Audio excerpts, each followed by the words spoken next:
दोस्तों आज की इस वीडियो में हम बिहार डीएलएड एंट्रेंस एग्जाम के लिए सोशल स्टडी के मोस्ट इंपॉर्टेंट टॉप 20 क्वेश्चंस करेंगे। दोस्तों आज की इस वीडियो में जो क्वेश्चंस हम करने वाले हैं ये काफी ज्यादा इंपॉर्टेंट है, इसलिए दोस्तों आप इन सभी क्वेश्चंस को ध्यान से समझिएगा। चलिए तो स्टार्ट करते हैं क्वेश्चन नंबर फर्स्ट से। फर्स्ट क्वेश्चन है दोस्तों, भारत में पुलिस का जनक किसे माना जाता है या किसे कहा जाता है। काफी ज्यादा इंपॉर्टेंट क्वेश्चन है, तो दोस्तों इसका राइट आंसर होगा ऑप्शन सी।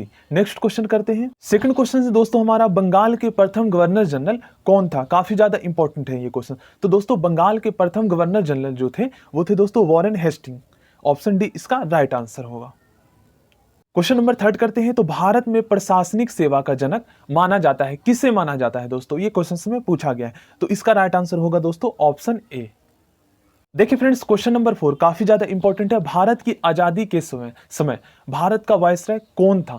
तो दोस्तों ये काफी ज्यादा इंपॉर्टेंट क्वेश्चन है और ये कई बार जो है ना अदर एग्जाम में भी पूछे गए हैं। तो इसका राइट आंसर होगा दोस्तों ऑप्शन बी। क्वेश्चन नंबर 5, किस गवर्नर जनरल ने सती प्रथा को समाप्त कर दिया था। दोस्तों ये काफी ज्यादा इंपॉर्टेंट क्वेश्चन है और ये अदर कॉम्पिटेटिव एग्जाम में भी पूछे गए हैं। तो दोस्तों इसका राइट आंसर होगा ऑप्शन ए। विलियम वेंटिक ने जो है सती प्रथा, जो भारत में जो कुप्रथा थी, इसको दोस्तों समाप्त कर दिया था। और दोस्तों जो विलियम वेंटिक थे ये ब्रिटिश भारत के ना प्रथम गवर्नर जनरल थे और स्वतंत्र भारत के प्रथम गवर्नर जनरल थे वो कौन थे, तो सी राजगोपालचारी। और दोस्तों इसमें जो है ना सती प्रथा को समाप्त करने में जो है विलियम वेंटिक और दोस्तों राजा राम मोहन राय का महत्वपूर्ण योगदान था, ठीक है ना। और दोस्तों एक मोस्ट इंपॉर्टेंट क्वेश्चन, आधुनिक भारत का जनक किसे कहा जाता है, तो राजा राम मोहन राय को, ठीक है ना। उनका योगदान भी काफी ज्यादा था, बट दोस्तों उस टाइम जो गवर्नर जनरल थे वो थे विलियम वेंटिक और इन्हीं के द्वारा जो है वो कानून पास किया गया था सती प्रथा को समाप्त करने के लिए। चलिए नेक्स्ट क्वेश्चन करते हैं। तो 1911 को भारत की राजधानी कलकत्ता से दिल्ली लाया गया, उस समय भारत का वायसराय कौन था। काफी ज्यादा इंपॉर्टेंट क्वेश्चन है। तो दोस्तों इसका राइट आंसर होगा ऑप्शन डी, हार्डिंग द्वितीय। क्वेश्चन नंबर 7 करते हैं। तो यहां पे पूछा गया है दोस्तों, निम्न में से किसने बंगाल में दोहरी सरकार प्रणाली को समाप्त किया था। निम्न में से किसने बंगाल में दोहरी सरकार प्रणाली को समाप्त कर दिया था। तो दोस्तों इसका राइट आंसर होगा ऑप्शन डी।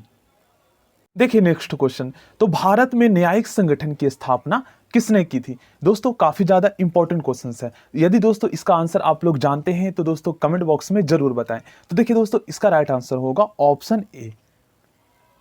क्वेश्चन नंबर 9 करते हैं। तो महाअभियोग के लिए किस गवर्नर जनरल पर मुकदमा चलाया गया था। काफी ज्यादा इंपॉर्टेंट क्वेश्चन है ये। तो दोस्तों इसका राइट आंसर होगा ऑप्शन ए, वॉरेन हेस्टिंग पर। दोस्तों क्वेश्चन नंबर 10 करते हैं। ये काफी ज्यादा इंपॉर्टेंट क्वेश्चन है दोस्तों और ये कई अदर एग्जाम में भी पूछे गए हैं। तो इसमें पूछा गया है, भारत में अंग्रेजी शिक्षा का जनक किसे कहा जाता है। काफी ज्यादा इंपॉर्टेंट क्वेश्चन दोस्तों। तो इसका राइट आंसर होगा लॉर्ड मेकाले को, ठीक है ना। ये इसका राइट आंसर ऑप्शन ए होगा। देखिए फ्रेंड्स नेक्स्ट क्वेश्चन, भारत में अंग्रेजी शिक्षा किसके द्वारा लागू की गई थी दोस्तों, और भारत में अंग्रेजी शिक्षा का जनक किसे कहा जाता है। दोस्तों इन दोनों क्वेश्चंस में जो है ना स्टूडेंट बहुत ज्यादा कंफ्यूज होते हैं, इसलिए दोस्तों आपको ध्यान में रखना है कि भारत में अंग्रेजी शिक्षा जो है ना वो लागू की गई थी। अगर ये आपसे पूछा जाए कि अंग्रेजी शिक्षा किसके द्वारा लागू की गई थी, तो इसका राइट आंसर आपको बताना है विलियम बेंटिक द्वारा। और शिक्षा का जनक किसे कहा जाता है, अंग्रेजी शिक्षा का जनक भारत में, तो लॉर्ड मेकाले, ठीक है ना। इन दोनों क्वेश्चंस को आप लोग ध्यान से समझ लीजिएगा क्योंकि काफी ज्यादा इंपॉर्टेंट क्वेश्चंस है और इसी में क्वेश्चंस जो है ना घुमा फिरा कर दिया जाता है। चलिए तो नेक्स्ट क्वेश्चन करते हैं। दोस्तों इस क्वेश्चन में पूछा गया है, भारत में आधुनिक शिक्षा का जन्मदाता किसे कहा जाता है। तो दोस्तों भारत में आधुनिक शिक्षा का जन्मदाता जो है चार्ल्स ग्रांट को कहा जाता है। ऑप्शन ए इसका राइट आंसर होगा। चलिए नेक्स्ट क्वेश्चन करते हैं। तो यहां पर पूछा गया है, भारत में अंग्रेजों के समय में प्रथम जनगणना किसके कार्यकाल में हुई थी। तो दोस्तों इसका राइट आंसर होगा ऑप्शन सी। दोस्तों प्रथम जनगणना जो हुई थी ना वो 1872 में हुई थी, बट दोस्तों ये आधिकारिक रूप से नहीं हुआ था। आधिकारिक रूप से जो है ना 1881 में जनगणना हुआ था, इसे माना जाता है प्रथम जनगणना। तो याद रखिएगा दोस्तों, जो आधिकारिक रूप से जनगणना हुई थी भारत में पहली बार वो 1881 में हुई थी। देखिए 1881 से पहले भी हुई थी 1872 में, बट दोस्तों इसको नहीं माना जाता है, इसलिए इसको आधिकारिक रूप से माना जाता है 1881। ये इसका राइट आंसर होगा, याद रखिएगा आप लोग। क्योंकि दोस्तों हुई तो थी 1872 में भी, बट इसको नहीं माना जाता है, 1881 वाले को माना जाता है क्योंकि ये आधिकारिक रूप से जनगणना हुआ था। ये ध्यान में रखिएगा। तो क्वेश्चन नंबर 13 का राइट आंसर ऑप्शन सी हो जाएगा। नेक्स्ट क्वेश्चन करते हैं।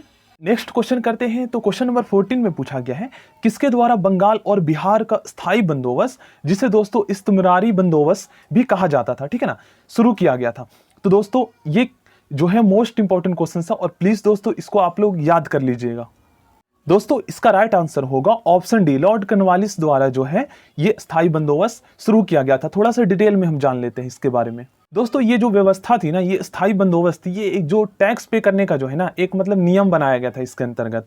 और दोस्तों ये भी आप लोग याद कर लीजिएगा कि ये कब लागू किया गया था, काफी ज्यादा इंपॉर्टेंट है, ये भी पूछा जा सकता है। अगर क्वेश्चंस जो है ना, क्वेश्चंस का अगर डिफिकल्टी लेवल थोड़ा ज्यादा अगर बढ़ा दिया जाता है तो इस तरीके के क्वेश्चंस पूछे जा सकते हैं कि कब लागू किया गया था, किसने लागू किया था, तो इस तरीके से क्वेश्चंस बनते हैं एग्जाम में।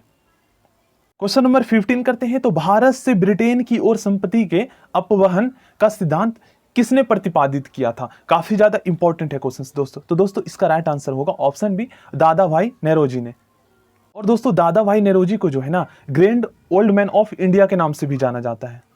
देखिए फ्रेंड्स नेक्स्ट क्वेश्चन। तो भारत में प्रथम रेल लाइन निम्नलिखित में से किसने बिछवाई थी? काफी ज्यादा इंपॉर्टेंट क्वेश्चन है दोस्तों। तो दोस्तों इसका राइट आंसर होगा ऑप्शन सी, जॉर्ज क्लार्क ने, ठीक है ना, भारत में प्रथम रेल लाइन बिछवाई थी।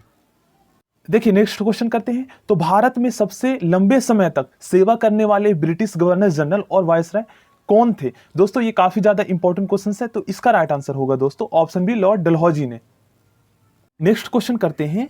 तो भारत में विकेंद्रीकरण का शुभारंभ किसके समय में हुआ था? दोस्तों इसका राइट आंसर होगा ऑप्शन डी। दोस्तों विकेंद्रीकरण का मतलब होता है शक्ति को किसी एक केंद्र में न रखकर कई जगहों पर बांट देना, ठीक है ना। देखिए फ्रेंड्स नेक्स्ट क्वेश्चन काफी ज्यादा इंपॉर्टेंट है। पहले आधुनिक लोहा इस्पात उद्योग की स्थापना कहां हुई थी? काफी ज्यादा इंपॉर्टेंट क्वेश्चन दोस्तों इसका राइट आंसर होगा बिहार में, ऑप्शन ए इसका राइट आंसर होगा।